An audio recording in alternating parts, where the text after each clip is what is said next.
నమస్తే, welcome to career guide. ప్రస్తుతం మనతో పాటు ఉన్నారు ఇమిగ్రేషన్ లాయర్ రాహుల్ రెడ్డి గారు. నమస్తే అండి. నమస్కారం. బాగున్నాను సార్, మీరు ఎలా ఉన్నారు? అంటే ఈ మధ్య కాలంలో ఈ salary based H1B lottery system అని వింటూ ఉన్నాం. అవునండి. ఏంటి సార్ అది?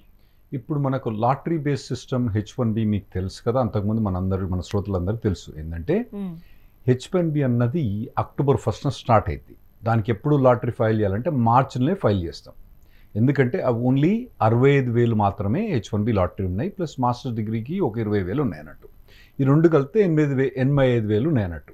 వీటికి చాలా మంది అప్లికెంట్స్ ఉంటారు. 3 లక్షలు, 5 లక్షలు, 4 లక్షల దాకా అప్లికెంట్స్ ఉంటున్నట్టు. అయితే ఇప్పుడు లాటరీ సిస్టమ్ ప్రకారం ఏంటంటే మన పేరు పెట్టిన అనుకోండి, ఇప్పుడు మీరు స్వర్ణ గారు ఉన్నారు, రాహుల్ గారు ఉన్నారు, ఇద్దరు పేరు అలా పెడితే అట్లా 85,000 ఉన్నాయి అనుకోండి. దానికన్నా 3 ఇంతలు అప్లికెంట్స్ వచ్చింది అనుకోండి. అందులో ఏం చేస్తారు, మన పేరు మీద చిట్టి తీస్తారు అన్నట్టు. మన చిట్టి వస్తేనేమో మనకు తగులుతుంది, మన చిట్టి రాకపోతే మనకు తగలదు.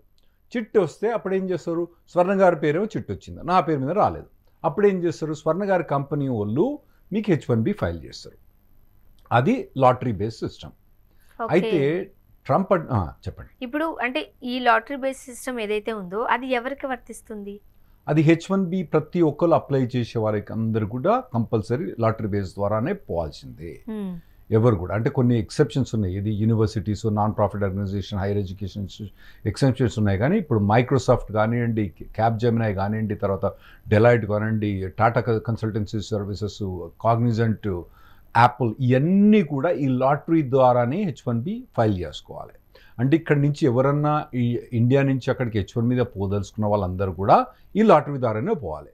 అక్కడ యుఎస్లో ఉన్న వాళ్ళు, F1 వీసా ఉన్న వాళ్ళు, H4 వీసా ఉన్న వాళ్ళు, L1 వాళ్ళు కూడా change of status H1B apply చేసుకున్నా కూడా లాటరీ కావాలి. అంటే మీకు H1B కావాలంటే మీరు లాటరీ ద్వారా కంపల్సరీ పోవాల్సిందే. అప్పుడు లాటరీలో మీ పేరు తగిలితేనే మీకు H1B వస్తుంది, లేకుంటే రాదు. అది మొదటి నుంచి ఉన్నదే. మనకు నార్మల్గా 3 నుంచి ఒక స్థలానికి ఒక H1Bకి 3 నుంచి 4 దాకా అప్లికెంట్స్ వస్తాయి యావరేజ్గా ఇప్పటిదాకా.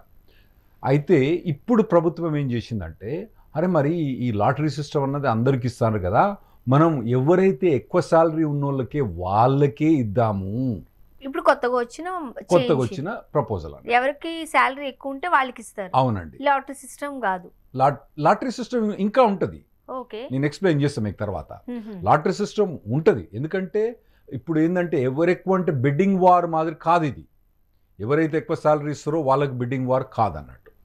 అసలు ఎట్లా పెట్టింది, ఎందుకు గవర్నమెంట్ ఈ సిస్టమ్ పెట్టింది, కొత్త పద్ధతి? ఇది మొదటి నుంచి కూడా, అంతకుముందు ట్రంప్ అడ్మినిస్ట్రేషన్ మొదటి నుంచి కూడా ప్రపోజల్ చేసిండు. లాస్ట్ ప్రభుత్వం ట్రంప్ 1.0 ఉన్నప్పుడు కూడా ప్రపోజల్ చేసిండు. ఇప్పుడు దాన్ని ఇంప్లిమెంట్ చేసుకుంటా, అంటే మొదలు మనం ఇంతకుముందు కూడా మనం ప్రజెంట్ చేసినాం, ఇది ఎవరికైతే ఎక్కువ శాలరీ ఇస్తారో వాళ్ళకి వస్తుందని మనం చెప్పినాం. కానీ ద ప్రపోజ్ రెగ్యులేషన్స్ అన్నది ఈ మధ్యలోనే పాస్ చేసిన, అంటే వాటిని ఎట్లా ఇంప్లిమెంట్ చేస్తాం, మేము ఏ తీరుగా ఇంప్లిమెంట్ చేస్తాం అన్నది ఈ మధ్యలోనే వాళ్ళు ప్రపోజ్ చేసిన అన్నట్టు. దాని మీద 30 రోజులు కమెంట్ పీరియడ్ ఉంటుంది. అంటే 2 వారాల కింద వచ్చింది కాబట్టి 30 రోజులు కమెంట్ పీరియడ్. ఆ కమెంట్ అంటే మనం కమెంట్ చేసిన తర్వాత మళ్ళీ వాళ్ళు 30 రోజులు తీసుకొని ఫైనల్ రెగ్యులేషన్స్ పబ్లిష్ చేస్తారు. ఎప్పుడైనా చేస్తారంటే, అంటే దాదాపు ఒక నెల 15 రోజుల నుంచి ఇప్పటి నుంచి ఎప్పుడైనా రెగ్యులేషన్స్ పబ్లిష్ చేస్తారు. అంటే వాళ్ళ టార్గెట్ ఏంటంటే నెక్స్ట్ ఇయర్ లాటరీ మనకు మార్చ్ 2026లో మొదలైంది. ఇప్పుడు మనం అక్టోబర్లో ఉన్నాం కాబట్టి అప్పటి మట్టుకల్లా ఇది ఇంప్లిమెంట్ చేస్తారని మేము అనుకుంటున్నాం. నెక్స్ట్ ఇయర్కి. ఓకే. అసలు ఎందుకు అంటే అమెరికా గవర్నమెంట్ ఈ డెసిషన్ తీసుకుంది? మీరు చెప్తున్న దాని ప్రకారం హై శాలరీ ఒకటి ఉంది, లాటరీ కూడా ఇంక్లూడెడ్ కదా? లాటరీ కూడా ఇంక్లూడ్ ఉంది. ఎలా అది?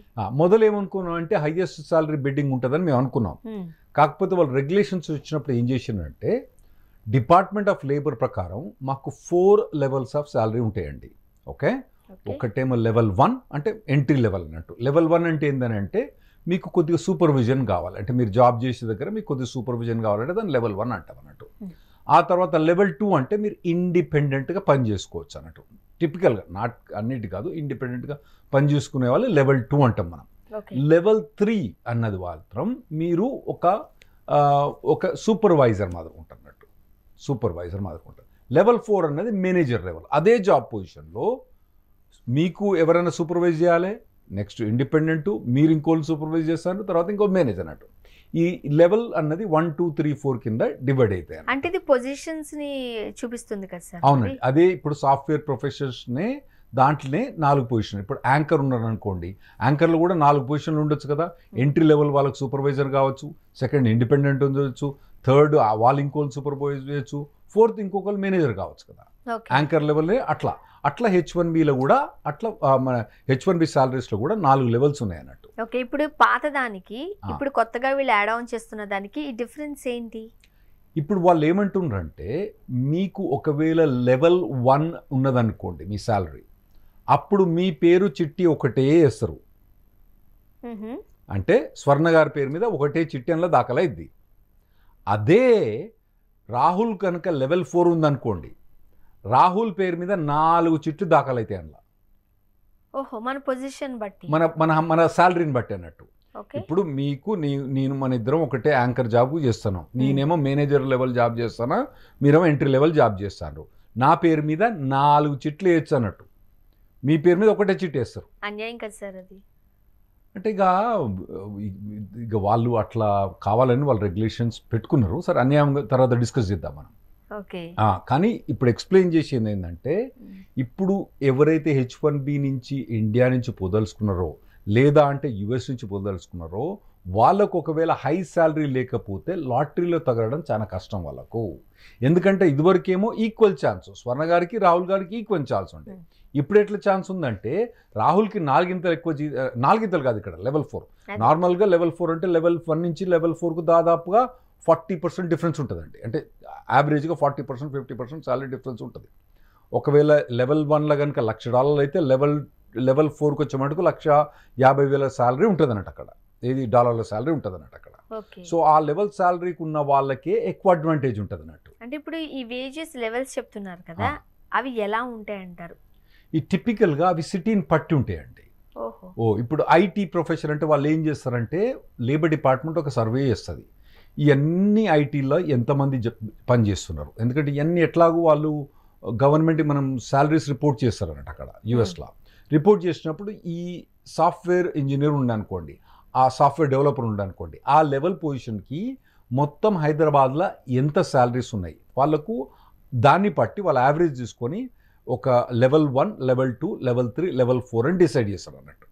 అంటే ఎంట్రీ లెవెల్లో ఎంత ఉన్నది, ఈ అన్నీ ఎంత ఉన్నదని వాళ్ళు లెవెల్ 4 డిసైడ్ చేసి, ప్రతి సిటీకి వాళ్ళకు ఒక క్రైటీరియా ఉంటుందండి. ఇప్పుడు అది ఆదిలాబాద్లో ఉందనుకోండి, అక్కడ శాలరీ లోవర్ ఉంటుంది ఇక్కడ కన్నా.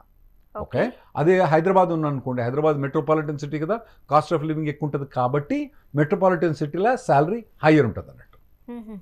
సో ఇప్పుడు ఒక రకంగా చెప్పాలంటే, ఈ హై శాలరీ ఉంది అనుకోండి ఫర్ ఎగ్జాంపుల్, ఆటోమేటిక్గా అది అంటే మనం పెట్టుకోవచ్చా, లేకపోతే వాళ్ళు పెడతారా?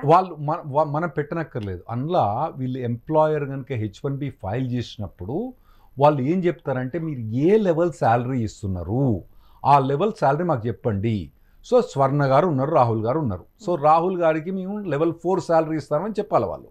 లెవెల్ 4 శాలరీ ఎంత? హైదరాబాద్లో యాంకర్కు లెవెల్ 4 శాలరీ ఎక్స్ అమౌంట్ ఉంది, ₹1,00,000 ఉందనుకోండి. లెవెల్ 1కు 70,000 ఉందనుకోండి, నాకు 4 చిట్లు వస్తే మీకు ఒకటే చిట్టు వస్తుంది అన్నట్టు. అట్లుంటుంది అన్నట్టు. దాన్ని బట్టి వాళ్ళు ఏం చేస్తారంటే, అప్పుడు నాకు 4 సార్లు లాటరీ తెలిగే ఛాన్స్ ఉంటుంది, మీకు ఒకటేసారి లాటరీ తెలిగే ఛాన్స్ ఉంటుంది అన్నట్టు. ఇప్పుడు మనం ప్రాక్టికల్గా చూసినట్లయితే ఎవరికైనా ఫ్రెషర్స్కి తక్కువ శాలరీనే ఉంటుంది. అవునండి, అది ఎనీ కంట్రీ. ఇప్పుడు అమెరికాలో కూడా డిఫరెంట్ స్టేట్స్ ని బట్టి ఇవన్నీ మారిపోతున్నాయి. అది ఇబ్బందికరం. ఇప్పుడు నేను ఉన్నాను, ఒక స్టేట్ కి వెళ్తున్నాను, డాలస్ కి వెళ్తున్నాను, అక్కడ ఒక శాలరీ అంటున్నారు, న్యూ జెర్సీకి వెళ్తున్నాను, అక్కడ ఒక శాలరీ అంటున్నారు. ఇదే టాలెంట్, ఇదే మనిషి, ఇదే వర్క్, బట్ అక్కడ డిఫరెన్స్ వస్తుంది. ఫ్రెషర్స్ కి ఎప్పుడు కూడా తక్కువే ఉంటుంది. అవునండి, మరి వాళ్ళకి ఇబ్బంది కదా. వాళ్ళకి ఇబ్బంది ఉంటుందండి ఈసారి. మరి ట్రంప్ అడ్మినిస్ట్రేషన్, ట్రంప్ ఎలక్షన్ అయినప్పుడు ఏమన్నాడు, యాంటీ ఇమిగ్రేషన్ స్టాండ్స్ మీద తీసుకున్నాడు. యాంటీ ఇమిగ్రేషన్ స్టాండ్స్ మీద తీసుకున్నాడు కాబట్టి ఇది కూడా అందులో ఒక పావు, అతను మూవ్ చేసిన పావులో ఇది ఒకటి అన్నట్టు. ఇది ఆయన థింకింగ్ ప్రాసెస్ ఏమంటాడంటే, ఒకవేళ మేము హయ్యర్ శాలరీస్ కనుక మేము పెడితే మాకు ట్యాక్స్ కలెక్షన్ ఎక్కువ వస్తుంది కదా. ఇప్పుడు H1B జాబ్ ఇచ్చేది ఉన్నది, ఇక్కడ ఒక పర్టికులర్ డెలాయిట్ కంపెనీలో ఒక హై లెవెల్ ఎగ్జిక్యూటివ్ జాబ్ నుంచి ట్రాన్స్ఫర్ చేసి అతన్ని H1 మీద పంపించేది ఉన్నది వాళ్ళకు. అతనికి శాలరీస్, అతనికి $200,000 శాలరీ వస్తారు, మీకు స్వర్ణ గారు మీకు $100,000 శాలరీ. అప్పుడు గవర్నమెంట్ ఎంత ట్యాక్స్ వస్తుంది? 100,000 మీద ఓన్లీ $25,000 శాలరీ ట్యాక్సే గవర్నమెంట్ కలెక్ట్ చేసుకుంటుంది. అదే 200,000 మీద 60,000 కలెక్ట్ చేసుకుంటుంది, 70,000 కలెక్ట్ చేసుకుంటుంది. తెలుసు కదా, శాలరీ పోతా అంటే లెవెల్ కూడా శాలరీ పెరుగుతూ ఉంటుంది కదా. అయితే వాళ్ళ థింకింగ్ వాళ్ళు ఏమంటారంటే ఈ ఎంట్రీ లెవెల్ వాళ్ళను వదిలిపెట్టేసి టాలెంటెడ్ పీపుల్ని మేము పట్టుకొచ్చి వాళ్ళ దగ్గర ఎక్కువ ట్యాక్స్ కలెక్షన్ మాకు ఉంటుంది కాబట్టి మేము ఇటువంటి ప్రొవిజన్ చేస్తానని వాళ్ళు చెప్తారు. ఇది లాటరీ సిస్టంలో వచ్చింది కాబట్టి మాకు ఆ లాటరీలో ఎవరితోటైతే ఎక్కువ బెనిఫిట్ ఉంటుందో, ఎందుకంటే నార్మల్గా ఇప్పుడు high level Deloitte high level శాలరీలో ఒక పర్సన్ తీసుకోపోవాలంటే, లేదా అంటే మన టీవీ ఛానల్ మిమ్మల్ని ఒక లో లెవెల్ శాలరీ తీసుకోవాలంటే వాళ్ళు ఏం చేస్తారంటో ఆ హై లెవెల్ డెలాయిట్ ఓన్కి వానికి H1B ఇస్తారు అన్నట్టు. ఎందుకంటే వాళ్ళకు ఒకటేంటంటే వాడు మోర్ టాలెంటెడ్ కావచ్చు, కాకపోతే అది వేరే విషయం. వాళ్ళ లెక్క ప్రకారం పైసలు ఎక్కువ తీసుకున్నోడే టాలెంటెడ్ అని వాళ్ళు అంటారు. అది వాళ్ళ వాళ్ళ వాళ్ళ దృష్టి. కానీ మీరు అది నోబెల్ ప్రైజ్ ఎప్పుడు కూడా పైసలు ఎక్కువ ఉన్న వాళ్ళకి నోబెల్ ప్రైజ్ రాదు. యాక్షన్లో కూడా మీరు ఆస్కర్లో కూడా పైసలు ఎక్కువ తీసుకున్నవానికి ఎవరికి ఆస్కర్ అవార్డు రాదు. ఇవన్నీ కూడా ఈ టాలెంట్ అన్నది పైసలతో రాదు.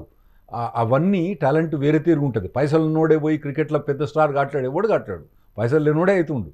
సో అవన్నీ వాళ్ళు ఎట్లా క్యాలిక్యులేట్ చేస్తానంటే మాకు ఎంత ట్యాక్స్ బెనిఫిట్ వస్తుంది, తర్వాత ఈ ఎంట్రీ లెవెల్ వాళ్ళని మేము బంద్ చేస్తాము, మంచిగా సీనియర్ అయ్యి మెచ్యూర్ అయ్యి టాప్ లెవెల్కి వచ్చిన వాళ్ళకే మేము తీసుకుంటాము, ఎందుకంటే మాకు ఆప్షన్ ఉంది, లాటరీ ఉంది కాబట్టి మేము టాప్ లెవెల్లో తీసుకుంటామని చెప్పి వాళ్ళు అంటున్నారు. ఇప్పటికిప్పుడు గ్రాడ్యుయేషన్ కంప్లీట్ అయ్యింది, టాలెంట్ ఉండింది వాళ్ళకి, ఇప్పటికైతే వీళ్ళు అనుకున్న ఈ వేజ్ లెవెల్ 4కి అయితే వాళ్ళు వెళ్ళలేరు, చాలా కష్టం, హైలీ అన్లైక్లీ అండి.